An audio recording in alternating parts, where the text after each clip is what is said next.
ጦርነትን ስታስብ መጀመሪያ ወደ አይምሮህ የሚመጣው ነገር ትርምስ ነው። የሰዎች ግጭት፣ ጆሮ የሚያደነቁር ጩኸት፣ እንዲሁም በአካላዊ ጥንካሬና በአረመኔያዊ ጉልበት ብቻ አሸናፊው የሚለይበት የሞት ሽረት ፉክክር ይታያል።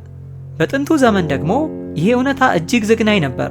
አንድ የጦርነት ዘመቻ 100,000 የብረት ጥሩር የለበሱ ወታደሮችን በጦር ሜዳ ላይ ማሰለፈን እና ስለታም የነሐስ ጦር ከሰውነት አጥንት ጋር እስኪላተም ድረስ መፋለምን የግድ የሚል ፈታኝ ጊዜ ነበር። ነገር ግን በሰው ልጅ ታሪክ ውስጥ እጅግ ስመጥር የሆነው ብዙ የተጠናለት ወታደራዊ ሊቅ ያንን ዘግናኝ አካላዊ እልቅት ሲመለከት የታየው ትርምስ ሳይሆን ግልጽ የሆነ የአመራር ውድቀት ነው። ሰንዙ ዘ አርት ኦፍ ዋር ማለትም የጦርነት ጥበብ ብሎ በጻፈው ጥንታዊ መጽሐፍ ላይ እውነተኛ የጦርነት ብቃት የሚለካው ባሸነፍካቸው ጦርነቶች ብዛት አይደለም ይላል። ከዚህ ይልቅ አንድም ጥይት ሳትተኩስ ወይም ጦር ሳትማዘዝ የጠላትን የመቋቋም አቅም ሙሉ በሙሉ መስበር ላይ ነው ይላል። የጦር ሜዳ ላይ የሚፈሰውን ላብ እና ያንን የተለመደው የጀግንነት ትርክት ወደ ጎን ይተወዋል። በምትኩ ጦርነትን እንደ ስትራቴጂያዊ እንቆቅልሽ አድርጎ ይስለዋል። አንድም ሰይፍ ከሰገባው ከመመዘዙ ከረጅም ጊዜ በፊት በጦር አዛዡ አእምሮ ውስጥ አስቀድሞ የሚፈታ እንቆቅልሽ። ይሄ አመለካከት ጦርነትን ከጭፍን የጀግንነት ስሜት አውጥቶ ወደ ጥልቅ የስትራቴጂ ዓለም ያሻግረዋል። ዘመናት ቢለወጡም የሰው ልጅ ግጭት ዛሬም ያው ገዳይ ነው። ነገር ግን የማሸነፊያው መንገድ ከስሜት ሙሉ በሙሉ የጸዳ ስሌት መሆን እንዳለበት ያስተምርሃል። ይሄ ሂደት የሚጀምረው ደግሞ ጸጥታ በሰፈነበት የእቅድ ድንኳን ውስጥ ነው። ሰንዙ ማንኛውም መሪ ጦርነት ለማወጅ ከማሰቡ በፊት የቤተ መቅደስ ስሌት ብሎ የሚጠራውን ጥልቅና ዝርዝር የሆነ የፖለቲካና የጂኦግራፊ ዳሰሳ እንዲያደርግ ያስገድዳል። ይህንን ስሌት የሚመሩ 5 ቋሚ መለኪያዎች አሉ። አንድ የጦር አዛዥ የሞራል ሕጉን፣ የሰማይና የምድርን ሁኔታ፣ የአዛዡን ብቃት እንዲሁም የሥርዓትንና የዲሲፕሊንን ጥብቅነት በትክክል መለካት አለበት። እነዚህን 5 ተለዋዋጮች ከጠላት ሀገር አቅም ጋር በማነጻጸር አዛዡ ማን ሊያሸንፍ እንደሚችል አስቀድሞ መተንበይ ይችላል። ሚዛኑ ወደ አንደኛው ወገን በግልጽ ያደላል። ይህም ገና ከጅምሩ የተሻለ አቋም ላይ ያለውን ወገን ያጋልጣል። አንድ የጦር አዛዥ ይህንን ወሳኝ እርምጃ ዘሎ በችኮላ ወደ ጦርነት ከገባ ሽንፈቱ ከሞላ ጎደል እርግጥ ነው። ከዚህ አቅጣጫ ስትመለከተው ድል ማለት በጦርነቱ ዕለት አዛዡ በሚኖረው ስሜት ላይ የተመሰረተች አይደለችም። ይልቁንም ጦሩ ገና ከሀገሩ ከመውጣቱ በፊት በሚደረግ ተጨባጭ የሁኔታዎች ግምገማ ላይ የተመሰረተች ናት። ነገር ግን ንድፈ ሐሳብ የሚሰራው እስከ አንድ የተወሰነ ርቀት ብቻ ነው። ከእቅድ ድንኳኑ ወጥተህ ወደ ተጨባጩ የጦር ሜዳ ስትገሰግስ መጽሐፉ የሚነግረንን አንድ አቅም የሚያዳክም የኢኮኖሚ እውነታ ፊት ለፊት ያጋፍጣል። 100,000 ወታደሮችን በጦር ሜዳ ማቆየት በየቀኑ 1,000 አውንስ የብር ማዕድን ያስወጣል። ጦርነቱ እየተጓተተና እየተራዘመ ከሄደ የጦር መሳሪያዎች ይዶለድማሉ። የወታደሩ ሞራል በዚያው ልክ ይወድቃል። የአገሪቱ ግምጃ ቤት ሙሉ በሙሉ ይደርቃል። እንዲሁም አቅምህ እየተሟጠጠ ሲሄድ ባላንጣዎችህ ይህን ድክመትህን እንደ ክፍተት ተጠቅመው መነሳታቸው አይቀርም። ይህንን የገንዘብና ኢኮኖሚያዊ ውድቀት ለመከላከል ሰንዙ አንድ ቁልፍ የሆነ የስንቅ አስተዳደር መፍትሄ ይሰጥሃል። አንድ ጦር ጉዞውን ለማስቀጠል ስንቁን ከጠላት ንብረት ላይ መቀለብ አለበት ይላል። ምክንያቱም ግልጽ ነው። ስንቅን ወደ ግንባር ለማጓጓዝ ከሚጠይቀው ከፍተኛ ጉልበት የተነሳ ሀገር ቤት ካስነሳሃቸው 20 የራስህ የስንቅ ጋሪዎች ውስጥ ወታደሮቹ ዘንድ የሚደርሰው አንድ ብቻ ነው። ስለዚህ የጠላትን አንድ የስንቅ ጋሪ መማረክ ከሀገር ቤት የራስህን 20 ጋሪዎች ከማጓጓዝ ጋር እኩል ነው። ለማንኛውም የጦር ኃይል እውነተኛ ጠላቶቹ ጂኦግራፊና ጊዜ ናቸው። ይህንን እጅግ ከባድ የሆነ የጦርነት ኢኮኖሚያዊ ጫና ተቋቁሞ ለማለፍ ፈጣንና ቁርጥ ያለ እርምጃ የአንድ ጦር አዛዥ እጅግ ውድ መሳሪያው ይሆናል። የስንቅህን ጉዳይ አንዴ ካስተካከልክ ትክክለኛው የጦር ሜዳ ውጊያ ጉልበት የሚጠይቅህ በጣም አልፎ አልፎ ነው። ከዚህ ይልቅ በስነ ልቦናዊ የበላይነት ላይ የተመሰረተ ነው። ይህ ደግሞ የመጽሐፉን ዋነኛ መርህ ያመጣዋል። ማንኛውም ጦርነት የተመሰረተው በማታለል ላይ ነው። ስልቱ የተቃርኖ ስልት ነው። ለማጥቃት ዝግጁ ስትሆን አቅም እንደሌለ ሆነ መታየት አለብህ። በጣም ንቁ ስትሆን ምንም እንደማታደርግ ሆነ ትታያለህ። እጅግ አደገኛ በሆነ ርቀት ላይ ተጠግተህ ሳለ ሩቅ እንደሆንክ አድርገህ ታሳያለህ። ኪሎ ሜትሮች ርቀህ ሳለ ደግሞ አፍንጫቸው ስር እንደደረስክ አድርገህ ጠላትህን ታሳምናለህ። መጽሐፉ ይህንን ቼንግና ቺ ብሎ ይጠራዋል። ቼንግ ማለት ቀጥተኛው የሚጠበቀውና የፊት ለፊት ጥቃት ነው። ቺ ደግሞ ቀጥተኛ ያልሆነውና ያልተጠበቀው ድንገተኛው ስልት ነው። አንድ የተካነ አዛዥ ጠላት የሚጠብቀውን ቺንግ የተባለውን ስልት እንደ ማጥመጃ ተጠቅሞ የጠላትን ትኩረት ይሰልባል። ጠላት ለሚታየውና ለሚጠበቀው ጥቃት ራሱን ሲያዘጋጅ ያ ያልተጠበቀው የቺ ስልት መከላከያውን ጥሶ በማለፍ ማንም ሳያየው ወሳኙን ምት ያሳርፋል። እውነተኛ የታክቲክ ብልሃት የጠላትህን የእውነታ ግንዛቤ ማዛባት ላይ የተመሰረተ ነው። የተሳሳተ መረጃ በመመገብ በራሳቸው የተሳሳተ ስሌት ራሳቸውን እንዲያሸንፉ አድርገህ ወደ ጥግ ትገፋቸዋለህ። ከጦርነት ሜዳ ስልቶች ትንሽ ፈቀቅ ብለህ ስታስበው በመጀመሪያ ደረጃ አንዲት ሀገር ለምን ወደ ግጭት ውስጥ እንደምትገባ የመጨረሻውን ግብ መገምገም አለብህ። ባህላዊው የከተማ ከበባ ከምንም በላይ የከፋው አማራጭ ነው። ትዕግስት የሌለው አዛዥ ወታደሮቹን ልክ እንደ ጉንዳን መንጋ በተመሸገ ግድግዳ ላይ ይነዳቸዋል።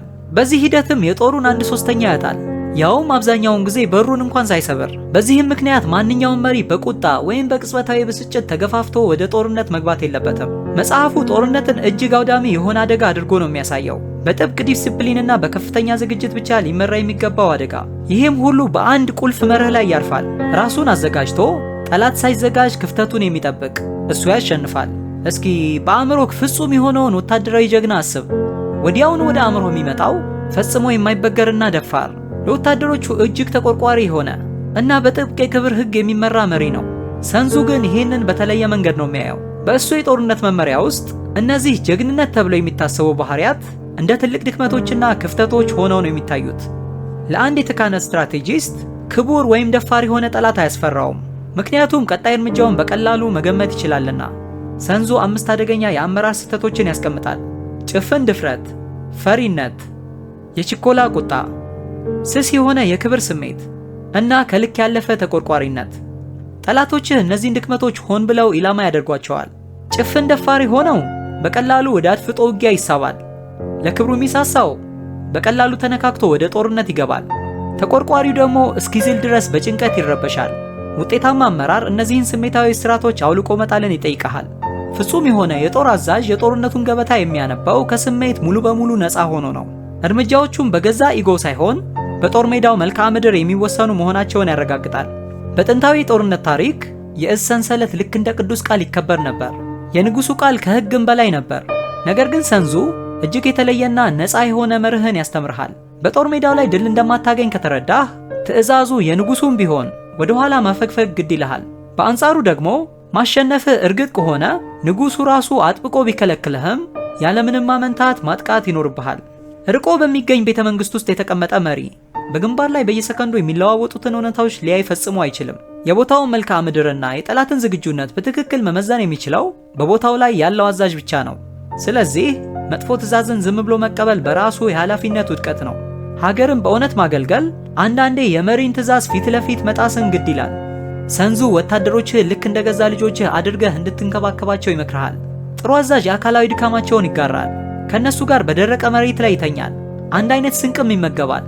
በዚህም ወታደሮቹ ወደ ጥል ገደልም ቢሆን አብረውት እንዲወርዱ የሚያደርግ ታማኝነትን ያተርፋል። ነገር ግን ይህ እንክብካቤ ሆን ተብሎ ከተሰራ ሚስጥራዊነት ጋር አብሮ የሚሄድ ነው።